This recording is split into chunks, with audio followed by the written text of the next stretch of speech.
J'aimerais tellement voyager au Japon, mais j'ai pas d'argent, je suis étudiant, etc., etc.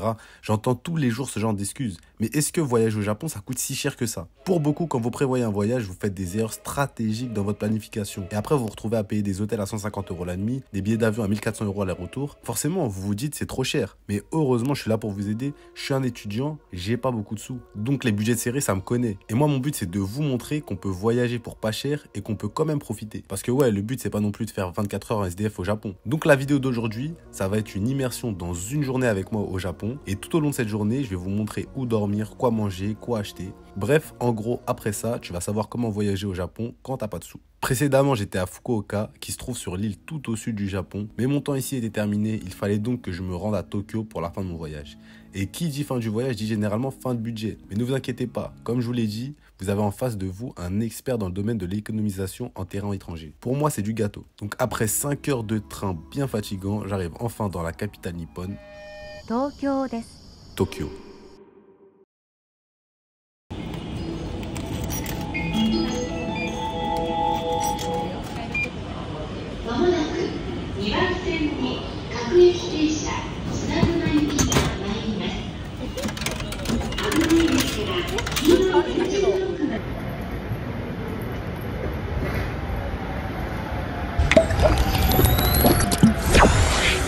Enfin arrivé au logement, j'imagine que vous connaissez sûrement ce genre de capsule hôtel typique du Japon, utilisé majoritairement pour les travailleurs qui rentrent un peu trop tard, mais dans notre cas, ça va nous servir parce que c'est vraiment pas cher. Seulement 20 € la nuit, dans le centre de Tokyo, juste à côté de Shimbashi, autant vous dire que c'est vraiment un énorme bon plan. Après, pour être transparent, ne vous attendez pas à un max de confort, je préfère vous prévenir. Mais de toute façon, vous le verrez plus tard dans la vidéo. Pour le moment, il est temps que je me nourrisse parce que ces longues heures de train m'ont affamé. Et quel meilleur endroit que Tokyo pour bien manger et surtout pour pas cher. Les gars, je viens d'arriver à Tokyo, j'ai toujours pas mangé, j'ai grave faim. Et là, je sais qu'on n'est pas loin d'Akihabara, et donc on n'est pas loin de mon restaurant préféré au Japon. Vous allez voir, je vais vous présenter. Bon, Askip c'est fermé, donc c'est possible que ce soit mort. Mais bon, on va tenter. Et je suis pas très loin, je suis à 20 minutes. Et les transports à Tokyo, c'est un peu galère. Mais si vous ne comprenez pas, ne prenez pas la tête. Suivez Google Maps. Google Maps, il donne des bêtes d'indications. Là, par exemple, je sais que je dois aller voir un. Je cherche juste la voie 1, je vais la voir 1. Fin d'histoire, je ne me prends pas plus la tête. Par contre, au Japon, il y a un truc à savoir.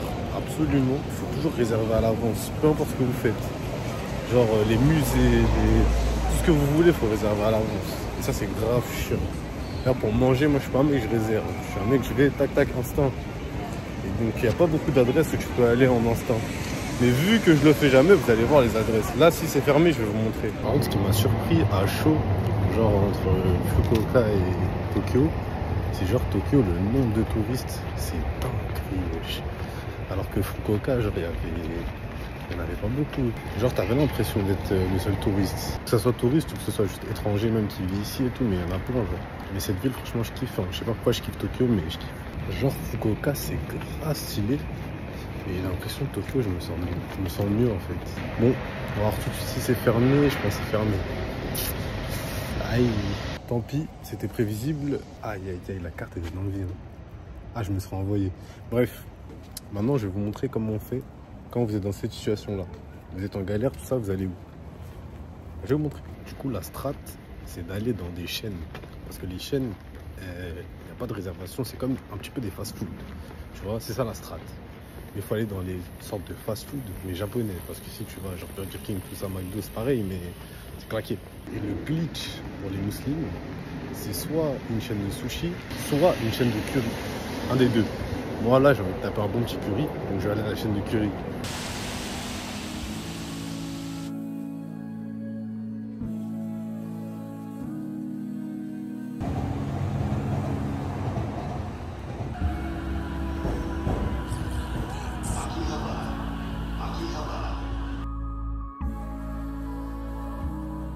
On se retrouve chez l'une de mes chaînes préférées au Japon, Koko Ichiban. Ici, tu auras des currys de toutes sortes et ceux qui mangent pas de viande, vous inquiétez pas, il y a un curry végétarien de disponible. Tout se passe sur la tablette pour commander, vous avez possibilité de mettre la quantité de riz que vous voulez et la quantité de piment que vous voulez. Et bien sûr d'ajouter tous les toppings qui vous donnent envie. Ce qui est bien, c'est que des cocos, t'en trouveras partout au Japon. C'est pas cher et c'est rassasiant de fou, contrairement aux autres plats au Japon.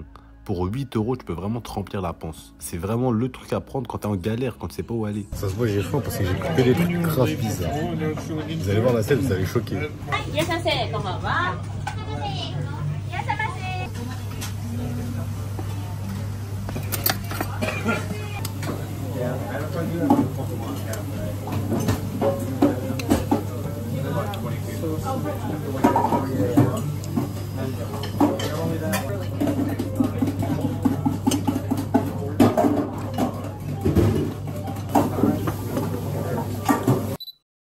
Maintenant, obligé, deuxième round, vous savez déjà où. Voilà, t'as capté. Bref, allons-y.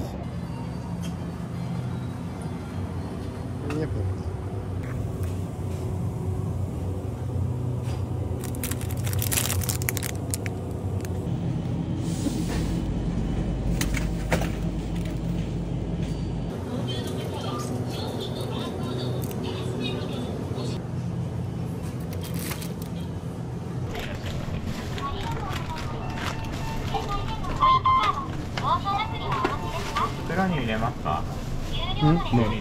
Non.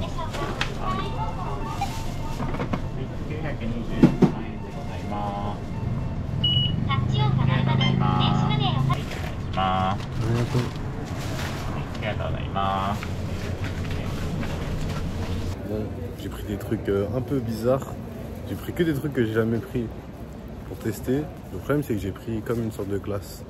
Donc ça, faut que je le mange tout de suite. Mais le reste, je le mangerai quand je rentre.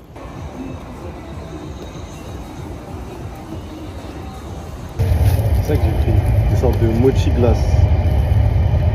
Ça, je kiffe. J'en prenais en Malaisie aussi. Ah ouais, t'as un bâton. T'as un bâton parce que le mochi, t'es pas censé le prendre à la main. T'es censé le découper, le manger. Mais bon, on n'est pas des Japonais, on s'en tape. Tu vois, regarde. C'est un mochi, mais à l'intérieur de la glace. Et je crois que c'est l'un des meilleurs trucs du Japon. Genre tout ce que tu as à reprocher au mochi, la glace elle vient contrecarrer. Incroyable. Incroyable. Bon les gars, je suis entré, je suis dans ma capsule. Je fais pas trop de bruit parce que faut pas faire de bruit à l'intérieur. Mais en bas, les gens ils étaient au téléphone, ils parlaient fort de fou, c'est chiant. Donc bref, petite dégustation ici. Et en vrai, c'est grave marrant parce que c'est la première fois que je suis dans une capsule. Je dirais pas que je suis dans un vaisseau spatial. C'est grave drôle, là, je vais vous montrer. Eh, mes affaires, regardez. En vrai, c'est un peu grand quand même, je trouve.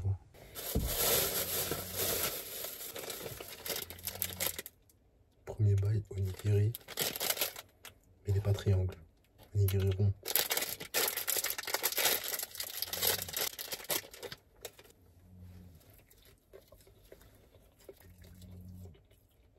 J'ai l'impression que le riz a la sauce tomate. Pas fan. Je préfère le normal. Ça sent d'ailleurs à boire.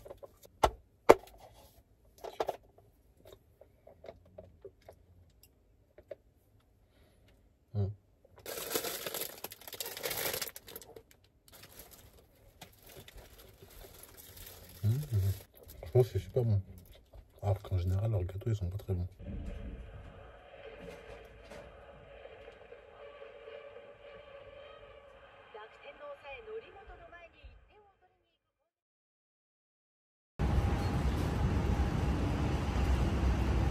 Deuxième jour à Tokyo, la vérité, je vais pas me laver. Je vois, c'est mon scène. Genre des mecs tout nus et tout. Mais je me lave pas.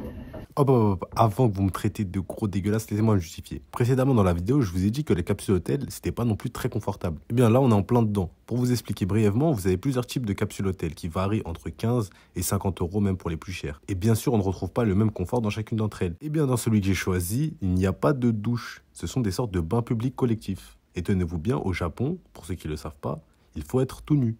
C'est-à-dire que tout le monde est à poil et se lave. Et là-bas, c'est tout à fait normal. Du coup, je skippe la douche. Comme un gros puant, pas le choix, je m'en fous. Dites ce que vous voulez.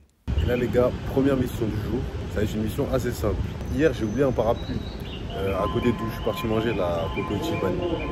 Donc, on va essayer de voir s'il est toujours au même endroit. Normalement, il est toujours au même endroit, je l'ai caché. Parce que ici, il faut savoir que les Japonais, c'est pas des voleurs, mais je promets, ce sont des voleurs de parapluies. Les Japonais, ils volent les parapluies. Gros, genre, ils pensent que c'est leur parapluie, boum, ils te le prennent. Et ça m'est arrivé plein de fois. C'est pour ça, moi, je le cache. Pas qu'on me vole mon parapluie. Même si ça coûte rien du tout, je m'en fous. A few moments later. En vérité, on m'a pété. Je l'avais mis là. Je l'avais mis ici. La vérité, on m'a pété. Auto, je les connais, moi. Je les connais, frère. C'est des voleurs de parapluies. Ah, j'ai trop de la haine. Du coup, je vais en acheter un autre. Ça, par exemple, erreur de fou. Il va se le faire voler normal. Mais bref, là, ça va, je suis bien.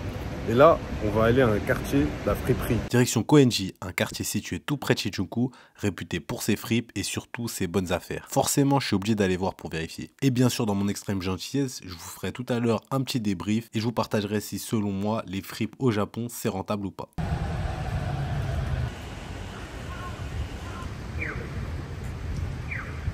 Regardez, vous voyez ça, là?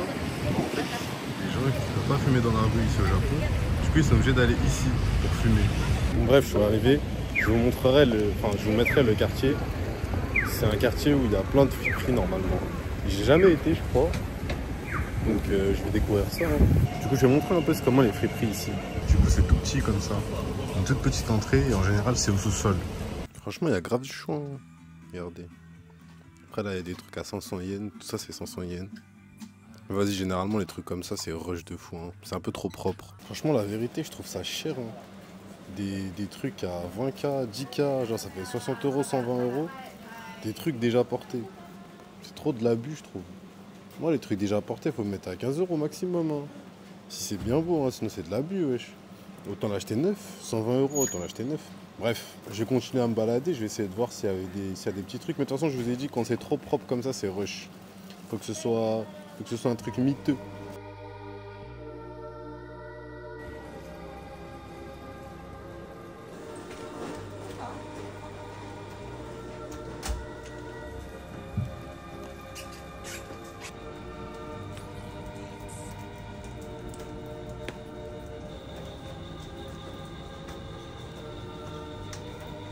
J'ai fait un mauvais move d'acheter le parapluie parce que maintenant j'ai peur qu'on me le vole. Parce que tout le monde a le même.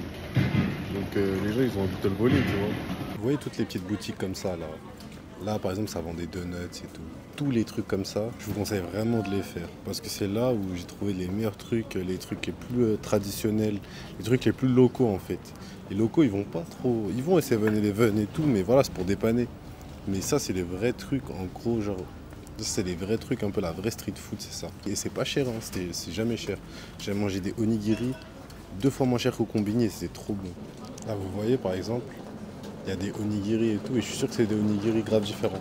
Je vais aller voir. Vous avez vu, c'est vraiment pas mal. Hein. Il y a des onigiri et ils sont bien balèzes. Ils sont pas comme ceux du combini, tu vois. Ça se voit, ils sont un peu plus fait maison, tu vois. Donc je pense que je reviendrai avant de partir d'ici.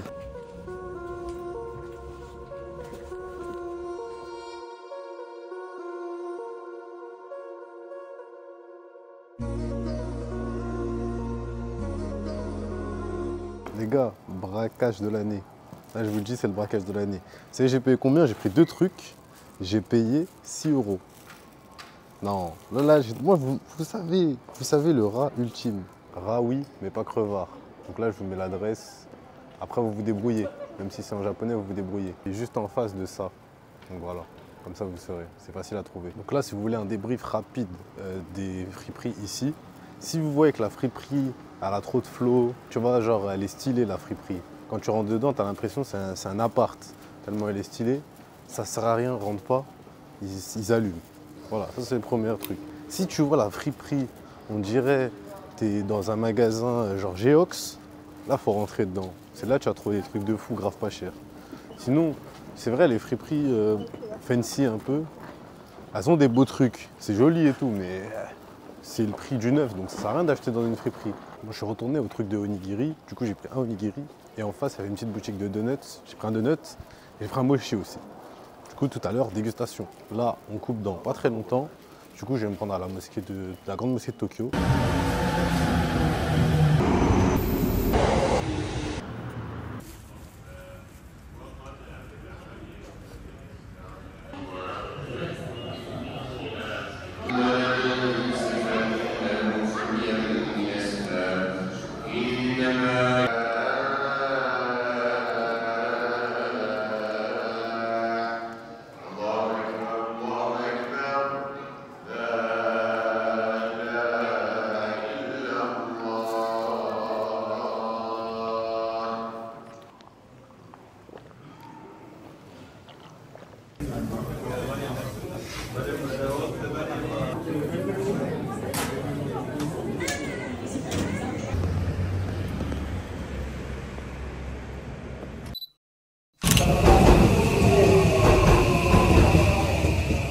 gare de Shinjuku, je mets plus de temps à trouver ta ligne que de temps que ta ligne va faire.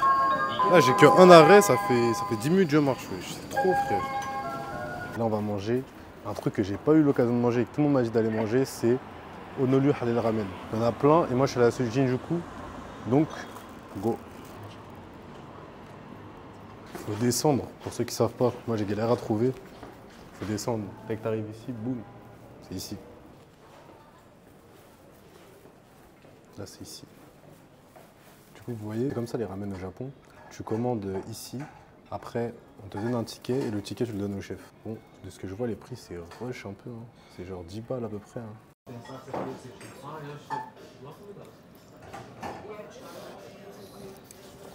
Là, ça arrivait vite de zinzin. Ça va pas mal, hein.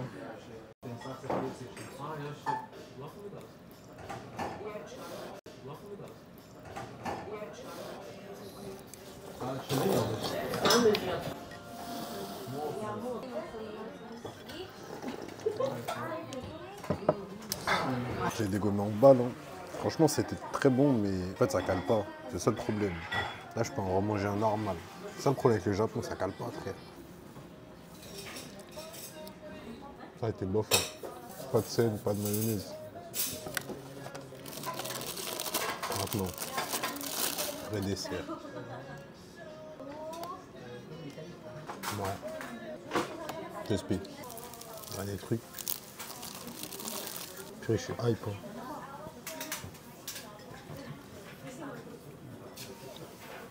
Ouais, il est bon. Là, ça fait faire que des flops.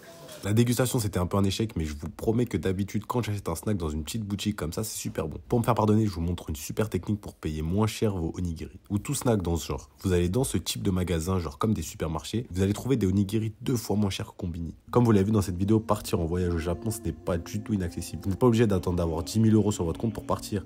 Il y a plein d'astuces pour payer moins cher son logement, sa nourriture, ses activités. Un voyage, ça peut vraiment changer votre vie. La preuve, si j'étais pas parti au Japon l'année dernière, je serais peut-être pas en train de vous parler à l'heure actuelle. Donc n'attendez plus si vraiment le Japon ça vous donne envie. Donc vous cherchez pas d'excuses, mettez un petit peu d'argent de côté et franchement les gars, partez à l'aventure, vous le regrettez pas. En tout cas pour ma part, il me reste encore un jour à Tokyo pour réaliser un dernier rêve avant de prendre l'avion.